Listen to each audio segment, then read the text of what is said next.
I can't see you, but I know you're out there because I can hear you breathe. It's 1954. I'm 9 years old, standing in front of my third grade class, holding a green banana and a yellow banana. I'm doing show and tell. I'm going to tell my classmates how bananas are grown. And I'm standing there, frozen, and not a word comes out of my mouth, and I wet myself. The classroom is so quiet, I can actually hear the tick, tick, tick of the clock on the wall. I want to run out and go back to where I came from. I was born on an isolated mountainous region of Puerto Rico. In 1953, my parents, with a few suitcases and an abundance of hopes and dreams, came to Los Angeles. I remember I would miss my horse. And the creek downhill from where we lived, where I would go sit and watch the water gently crash against the rocks. But I would never forget the troubles I had adjusting to a culture in an environment so different than the one I came from. I'm an American, but this is a different America. In this America, wherever I look, I see people, houses, tall buildings, concrete sidewalks, paved roads, lots of cars, street lamps illuminate the night. We have neighbors next door. I pull a string on a bulb and a light comes on. My mom does laundry inside the house. We have running water inside the house. And there is a small room where you can do your personal business and can take a bath. And there's a box with moving pictures. And another one was music. And my mom and my sisters teach me how to salsa, because I come to later find out that even in my new America, learning how to salsa is a Puerto Rican birthright. In Puerto Rico, we lived in a comfortable shack made of wood on a cement slab and a tin roof. We had no electricity. We got our water with a bucket from the river. We went to the river to bathe and to do laundry. Our transportation was on foot or by horse on dirt roads. Our nearest neighbor was about a mile away, and unless someone was standing next to you, you weren't talking to them. And the landscape was lush green, untamed, and beautiful. In this country, my family went to a supermarket to buy food. In Puerto Rico, we grew most of our food. We had cows and pigs and so many chickens. We grew our own vegetables and our own fruits. My only constant between my two worlds is rice and beans for breakfast, lunch, dinner, and dessert. Oh, and then there was Christmas. In Puerto Rico, Christmas is celebrated on January 5th. No, I'm wrong. January 6th. And on the evening of the 5th, you put out your shoe or shoebox filled with hay and a bowl of water for the camels. And Christmas is called El Día de los Reyes, the Day of the Kings, for the three wise men. So imagine my surprise when I found out that in this country, you leave milk and cookies for someone named Santa.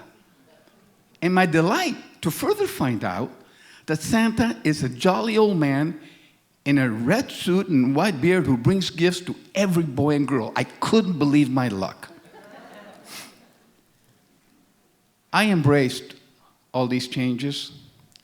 But the change that gave me the most trouble for several years was the language. I would have trouble with English. English is difficult to learn as a second language, and it is a boring subject. There is nothing sexy about nouns, pronouns, and verbs, and its rules are confusing. The first time I heard I before E except after C, I wanted to scream. And I still do not understand dangling participles. Don't kid yourselves, most of you don't either. As most of you probably know, in the 1950s, there was no bilingual education. The only help I have received is from a classmate the teacher asked to sit in a corner with me and teach me the alphabet and numbers. No one in my house speaks English, so I live in two worlds. My English world 9 to 3, my Spanish world 3 to the following morning. So I'm standing in front of my classmates in soiled pants. The teacher says it's okay. I take my seat, my head bowed. And when the bell rings, I run home. My mom senses something is wrong. She asks, "Estás bien? Are you okay?" I am so embarrassed. I don't want to tell my mom the truth, but I don't want to lie. You see, I have been warned that if I lie or disrespect my parents, Dios me castiga, God will punish me. But I think for a few seconds, my mom did not ask the right question. She did not ask, did something happen? So I split the difference and I tell a little white lie. I reply, "Estoy bien, I'm okay. Estoy cansado, I'm tired." The next morning, I don't want to go to school. I tell my mom that I don't feel quite right. My mom has a cure for every affliction, her version of chicken soup. It's a tea made from an herb and it tastes awful. She threatens to make it for me. I go to school. The teacher says he understands my troubles and my embarrassment. And he gives me a piece of advice I have never forgotten. He says that I cannot change my circumstances, so I must change my behavior. I cannot remember the last time that I raised my hand in class even to ask to go to the restroom. Being called on terrifies me. Reading out loud is embarrassing. I walk home alone. I eat lunch alone. Teacher says that I must reach out to my classmates. And he gives me a continuing homework assignment. He says that every Friday, I must turn in a story about a classmate I got to know. My first 3 stories are on boy classmates. And with every story I write, I make a friend. And here, my teacher changes my assignment. He says that I must alternate boy-girl, and I owe him 2 girls. So I couldn't help myself. I had to talk to girls. And lucky me, at age 9, I start to realize that girls are so much more fun than boys. I also realize that most of my learning must be done outside of school. And I make myself a promise, and I give myself a dream. I am going to take all the time that I can to learn this language. And I see myself not only speaking in front of my classmates, but in front of the whole school. And I start reading picture books and children's books and the sports pages and comic books. I spent countless hours standing in front of a mirror learning my language.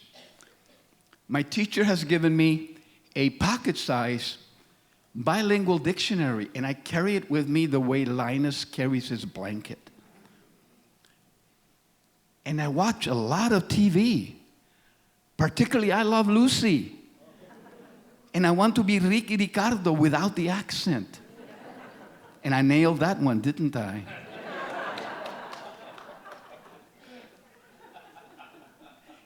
And I follow my mom around the house, speaking Spanish, translating it into English, until my mom gets good and tired with my chatter. And she tells me to go out and play and come back in when the streetlights come on. And today, my dear wife, Tony, when she gets tired of my chatter, which is often, she tells me to go out and do something and come back in when dinner's ready. Same thing. The school year is coming to an end. My teacher says I must redo my show and tell. And when I'm done, he puts his arms on my shoulders and he says, Manuel, I see you speaking at your high school graduation. 9 years later, as I approached the podium to give my high school graduation speech, for a brief moment, I am 9 years old and in third grade again, talking to my teacher who planted the seed. In 2013, I went back to Puerto Rico, to that humble region where I first saw life. I was giddy with excitement, my heart full of love and gratitude. Love for my birthplace, and gratitude for the new beginning in 1953 that brought me to this country. My surroundings were no longer familiar, but my memories were. My horse, the creek downhill from where I lived, fetching water from the river. And another memory ran through my mind, my show and tell. It changed my behavior and the person that I would become. You see, a wise and kind teacher gave me a path to travel, but my failure gave me motivation. For ever since, I have used the fear of failure as motivation. I have lived a wonderful and lucky life. I have lived my parents' hopes and dreams. And I cannot believe that peeing in my pants would have that kind of impact. Buenas noches.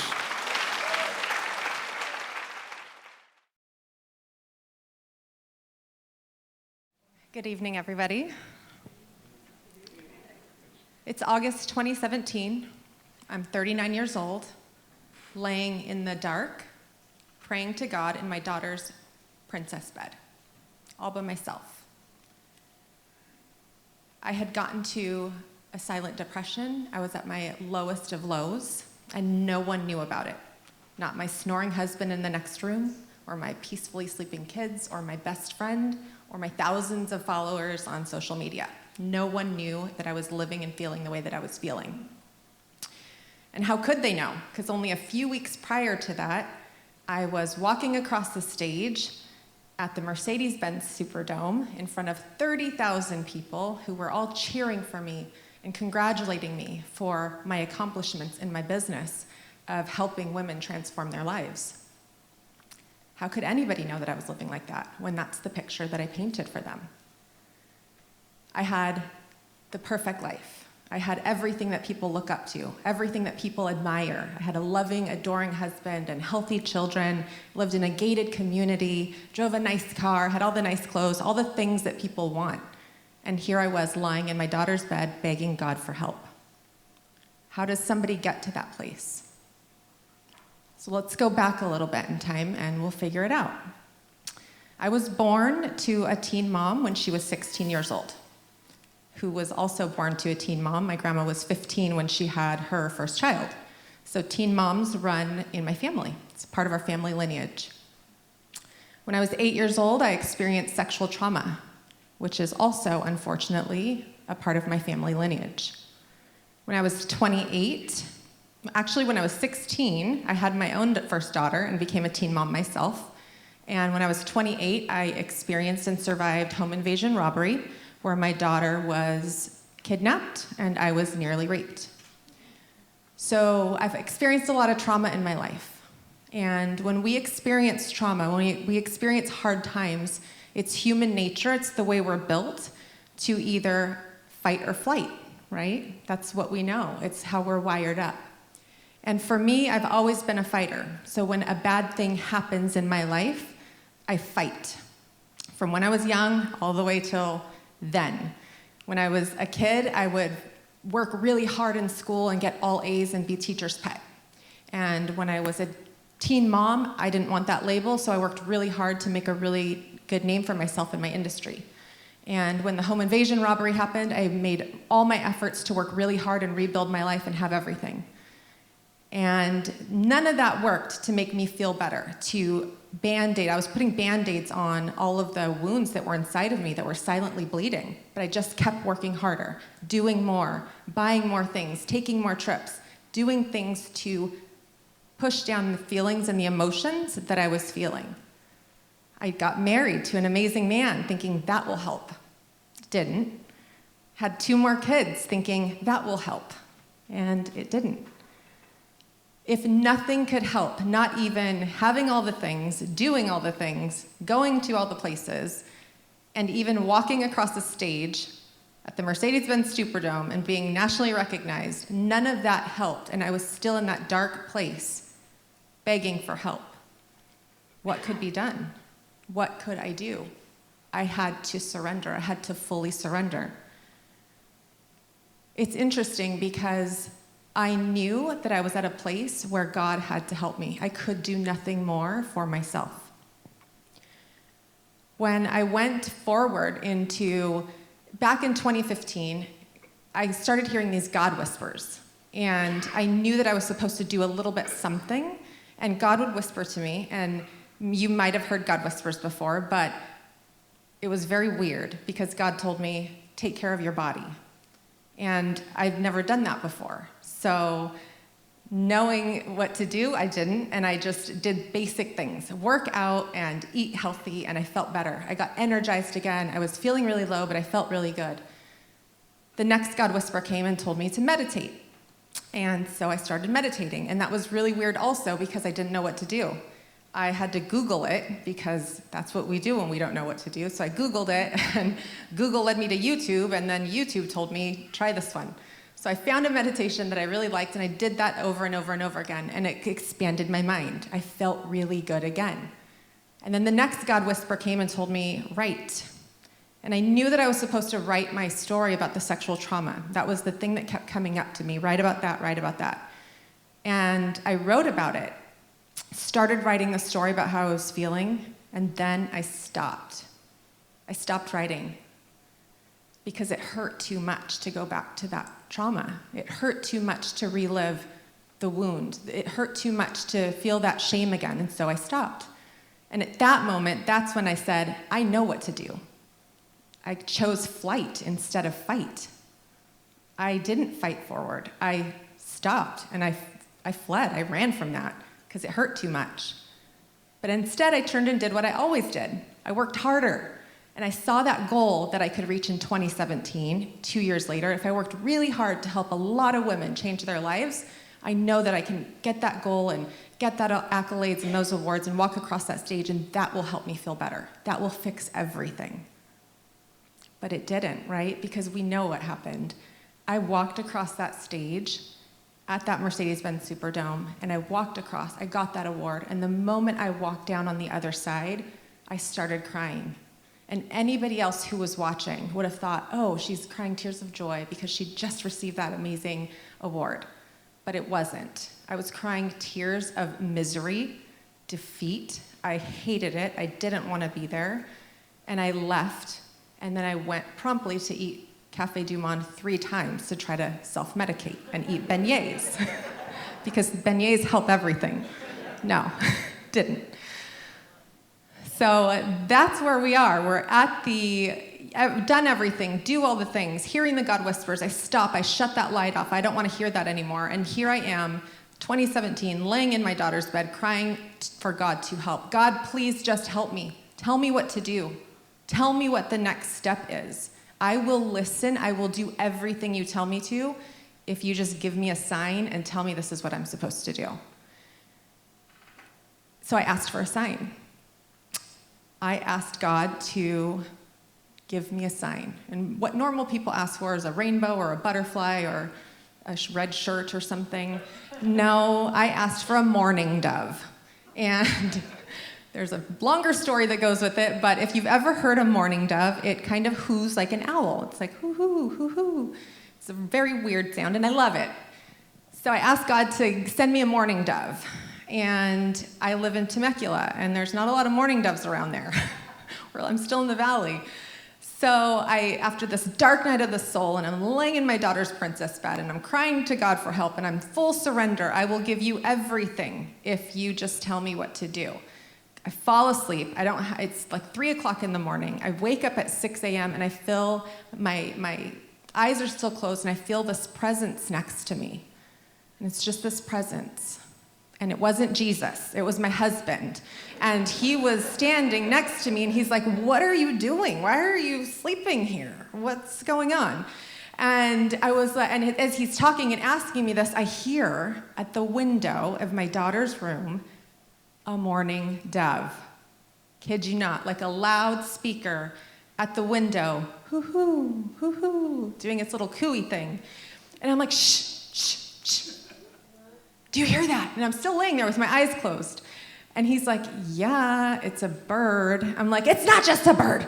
It's not a bird. It's a mourning dove. And then I pop up like Don't Wake Daddy, like that game in the 80s.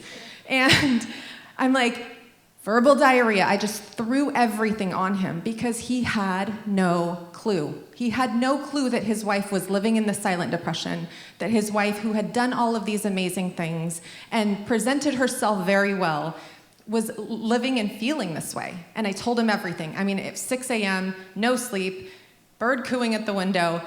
I begged God for a sign. I'm living in a silent depression. You have no idea. I've had thoughts of not wanting to be here on this earth anymore. And I asked God for a sign, and it was a mourning dove, and it's here. And he's like, okay. That's it. He doesn't know. I mean, whatever. It didn't matter. It didn't matter what his reaction was. He needed to know this was happening. What happened after that? The light switch went back on, and the God whispers came instantly. They started coming back, and God picked up like right where we left off. He's like that best friend that you call like 3 years later, you don't hear from him, and then you pick up the phone, and he's like, hey, what's up? So it was great because he turns right back on and instantly was right. I hear the God whisper and it tells me to write. And so I knew I had to pick right back up where I left off and go back to that trauma that I didn't want to write about from when I was 8 years old.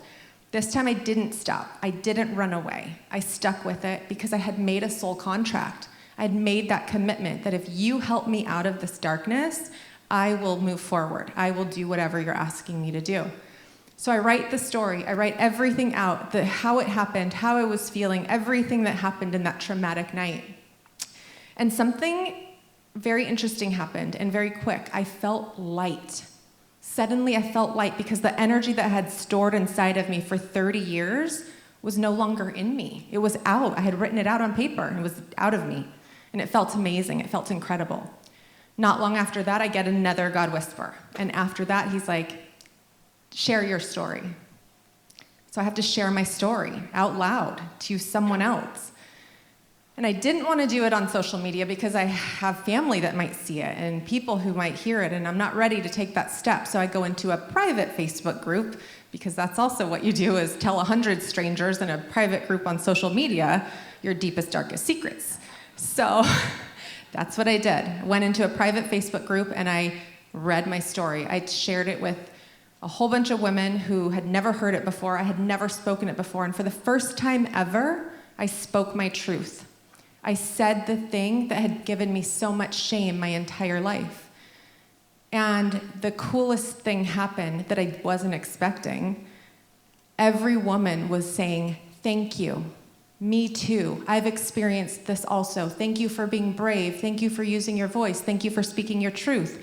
And I was shocked because I didn't understand that. I thought I was doing this for me, but it was really doing it for them. So then I was getting excited because every time I did the thing that God told me to do, something really amazing happened. Something really incredible happened. So I was ready for the next one. And God apparently is the ultimate editor of life, because the next instruction was rewrite your story. So have to rewrite the story. And I understood what that meant, and I rewrote my story as a story. So instead of it happening, all of the trauma and the emotion and all of that stuff, it was just a story. And the incredible thing that happened after I did that, when I reread it back to myself, I had no attachment to it anymore. The emotion wasn't attached to me. I didn't feel shame. I was literally just reading a story. It was an event that happened. It was like opening the paper and reading a story. It didn't hurt me anymore. It didn't feel bad anymore because I was no longer the story. It just was. It was very, very powerful to do that. And the next whisper that came was something that most people think that is impossible to do when you experience a trauma or experience something that's really, really hurtful. The next whisper was forgiveness and gratitude. And I knew what I had to do. So I wrote a letter of forgiveness and gratitude to my perpetrator. How does one do that? How does somebody who has hurt someone write a letter? How can you forgive someone for that kind of trauma? But the thing was, I knew and I could see from reading the story, from stepping back, from stepping outside of the hurt and the pain and the shame and all of that, I could see what it was. I could see who he was. He was hurting himself, and so he hurt people around him. The most powerful thing to do in forgiveness is to see the people for who they are. And because of that, I could be grateful. I wasn't grateful for the event. I wasn't grateful for the trauma, but I was grateful for the growth and the things that I've learned and the woman that I've become because of that. It was a new me because of this event and this trauma and the way that I healed through it. Because the thing that we know is that hurt people hurt people. We know that. But healed people heal people. That is true. And the amazing thing that's happening out of that is I am healing forward. Thank you.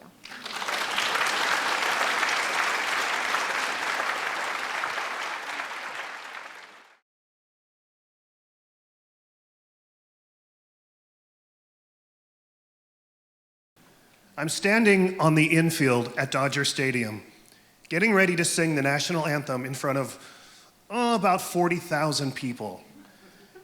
And surprisingly, I'm not scared. I feel very calm, and this is not terrifying at all, and I can't imagine that I'm feeling this way. How did I get here? Well, like everything, it all goes back to childhood. I grew up in a small town, Normal, Illinois, and when I was 8 years old, I tried out for a play. A local college was doing a production of The King and I, and they needed kids to play the king's children. So I was a natural ham. I got up, auditioned, and I got a part. First performance. It's the schoolroom scene. We're doing the getting to know you number. We're all sort of twirling around the big hoop skirt. And curious lad that I was, I suddenly thought to myself, what happens if you're on stage and you feel the urge to vomit? I wasn't feeling nauseous at all. My stomach was fine, but the what if and my lack of an answer terrified me, and I started to sweat. And suddenly, I felt the urge to throw up, and I was hyperventilating, and I was just drenched, and I couldn't breathe, and I thought, I have to get off this stage. I have to get off the stage right now. but we were in the middle of a song, and that would have been pretty obvious. So in addition to feeling like I was going to throw up, suddenly the entire play was on the weight of my shoulders, or so it felt. The song and the scene felt like an eternity, but I got through it. And, well, they say you never forget your first time. That was my first ever panic attack. And, feeling nervous and being on stage, they kind of go hand in hand. But when I started to experience those what-if moments of panic off the stage, my parents sensed that something was wrong and they took me to see a therapist who diagnosed me with an anxiety disorder. Now, if anybody here has never had a panic attack, it's really hard to describe the terror that you experience because anxiety is usually not about something tangible. Anxiety is a fear of perceived danger. And the best way that I can explain it is like this. Let's say you're walking through the jungle and a saber-toothed tiger chases after you. What you're experiencing is fear. But let's say you're at Ralph's and you worry that a saber-toothed tiger will chase you. That's anxiety. And I know it sounds ridiculous, but the fight or flight mechanism that accompanies anxiety is actually designed to eliminate rational thinking. So when you're in the throes of panic, your brain does not have access to logic. And it's all fear. You are consumed by it. Well, the therapist put me on medicine, which made me feel like a zombie, and I had to stop taking it. And then he prescribed relaxation cassettes. Anybody remember cassettes? He instructed me to lay down, listen to the cassette, and breathe deeply, and I couldn't do that. I couldn't get my brain to shut off. So basically, anxiety took over my life. The problem with me was that I've never been able to say no to an opportunity. Whether somebody asks me to sing Chevy Van at their wedding, true story, or be part of the Coachella Valley Storytellers project, my default response is always to immediately say, yes, I'll do it, that sounds great. Basically, I just leap and hope that a net appears before me. But, things are scary. And my anxiety continued intermittently through high school. And I got to the point where I was no longer just worried about vomiting in public, but I was worried about any kind of sickness or having to use the bathroom and not being able to, which made it really hard to be in cars with people because what if you have to pull over and you have to get out? What if? It's so scary. And the way that anxiety gets away with this is its biggest accomplice is shame. You'd rather sit there and feel this terror than tell someone, I'm having an anxiety attack. I need to get out of this car. Don't make me explain. I just need to get out of it. You can't do that. It's too embarrassing. But yet my inability to say no, whenever somebody would invite me somewhere, I would say yes, and I would go, and I would white knuckle it through the entire thing, counting down the minutes until I could go back home again, because there were very few places that I felt safe during this time. When it came time to prom, I decided I wasn't going to go. And I didn't ask anybody, but a friend found herself without a date, so she asked me.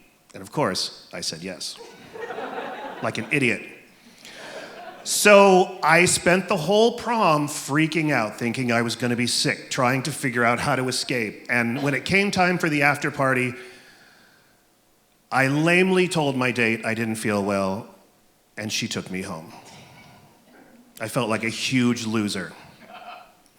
But despite this affliction, I was incredibly ambitious, and I knew that I was going to be a professional writer or an actor or a singer.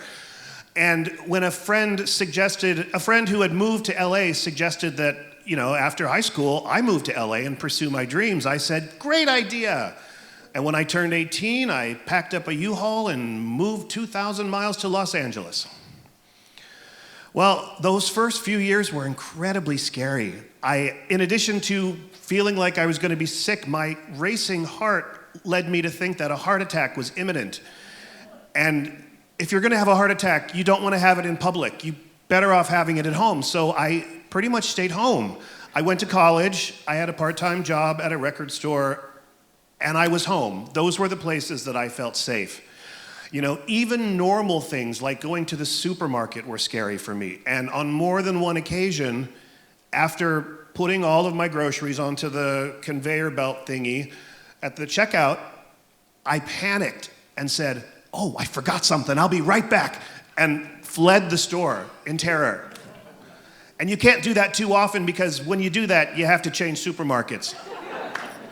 So things were scary. And I had this friend who said to me, "You know, you're really wasting the best part of your life. You had goals and dreams and you're not doing them." And that guilt and that shame had a powerful impact on me, and I realized I had to start forcing myself to do things. So I began forcing myself to go out, and that required a lot of short trips, a lot of deep breathing. But what I learned is if you tell yourself, "I got this," enough times, you'll start to believe it. And that's how I ended up at Dodger Stadium. There was a contest to enter and sing and be chosen to sing the national anthem at Dodger Stadium. And when a friend suggested I try out, I said yes. And I didn't expect them to pick me, but they did. And once they did, I thought, oh, now I have to do this. I have to go get up and sing in front of all these people. That's going to be really scary. But instead of shaming myself, I turned it around and I told myself, this is really an honor. And it's only 60 seconds. How bad can it be? And P.S., no one is ever going to ask you to sing in front of 40,000 people again. So I did it. And it was one of the coolest things I have ever done. Well, I did go on to become a professional writer. And whenever someone lets me, I act or sing or get up and tell stories about myself. And what I've realized is anxiety never goes away. It just mutates. It's like a super virus. And whatever remedies you've come up with, it outsmarts them. You know, and it got to the point where it was no longer inside my head, it was external. Last year, I was cast as the lead in a play. And I had never been the lead in a play before, nor will I ever be the lead in a play again. And I wasn't prepared for how many lines I had to memorize. And I really struggled with it. No, I really struggled with this play and memorizing it. And as the play grew closer, the more I thought about how unprepared I was, I would break out into a sweat. And every time I thought about this play, I would just sweat profusely. And the more I worried about sweating, the more I perspired. And I think the 4 or 5 people who actually saw that show were more focused on how drenched I was than the fact that I was ad-libbing my way through the entire play. But again, I got through it. And that's what you have to do. You can't let fear stop you. You can't let it stop you from doing things because you gotta leap and the net will ultimately appear, you know?